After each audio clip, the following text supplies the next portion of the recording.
నేను గతంలో కూడా చెప్పాను, మాతో ధీటుగా పోటీ పడలేక కుల మత ప్రాంత విభేదాలు రెచ్చగొట్టి రాజకీయ లబ్ధి పొందాలనేది వైకాపా లక్ష్యం. దాంట్లో మీకు ఎలాంటి సందేహం అవసరం లేదు.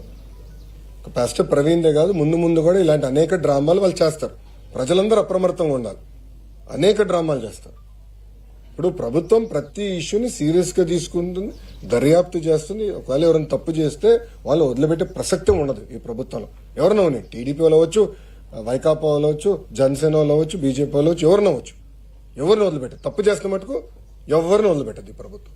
అది చాలా క్లారిటీగా లా అండ్ ఆర్డర్ విషయంలో గౌరవ ముఖ్యమంత్రి గారు చాలా క్లియర్ గా ఉంది.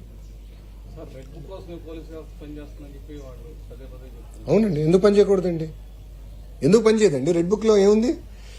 ఎవరైతే చట్టాన్ని ఉల్లంఘించి ప్రజల్ని కార్యకర్తలను ఇబ్బంది పెట్టారో వాళ్ళని వదిలిపెట్టను అన్నాను. అంటే వాళ్ళు చట్టాలు ఉల్లంఘించినట్టే కదా. చట్టాలు ఉల్లంఘించిన వాళ్ళపైన యాక్షన్ తీసుకున్నాం. అదే రెడ్ బుక్. యాక్షన్ తీసుకుంటాం, దాంట్లో ఎలాంటి డౌట్ లేదు. ఇది రాజారెడ్డి రాజ్యాంగం కాదండి. గేట్లకి తాళు కడతాం, ఏం తప్పు చేయనడిపోయినా దొంగ కేసులు పెడతాం. అది ఎప్పుడు చేయలేదు. ఈరోజు జగన్మోహన్ రెడ్డి గారు ఫ్రీగా తిరగట్లేదు. Z+ సెక్యూరిటీ ఉందండి. అరే పవన్ అన్న కన్నా ఎక్కువ సెక్యూరిటీ ఉంది ఆయనకి. భలే ఉన్నారు. పవన్ అన్న కన్నా ఎక్కువ సెక్యూరిటీ ఆయనకు ఉంది. పవన్ అన్న classification Z category, Jaganmohan Reddy గారికి Z+. ప్రభుత్వమే బుల్లెట్ ప్రూఫ్ వాహనం ఇచ్చి, ఆయన ఆంధ్ర రాష్ట్రంలో ఎక్కడ తిరిగినా ప్రభుత్వమే బుల్లెట్ ప్రూఫ్ వాహనం ఇచ్చి వెళ్ళిస్తుంది.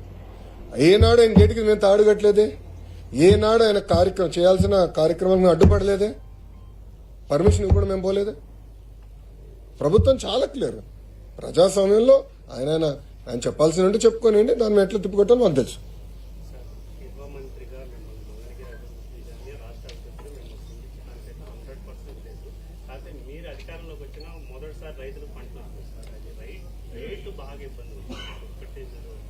అన్న ఇప్పుడు మీరు చూస్తే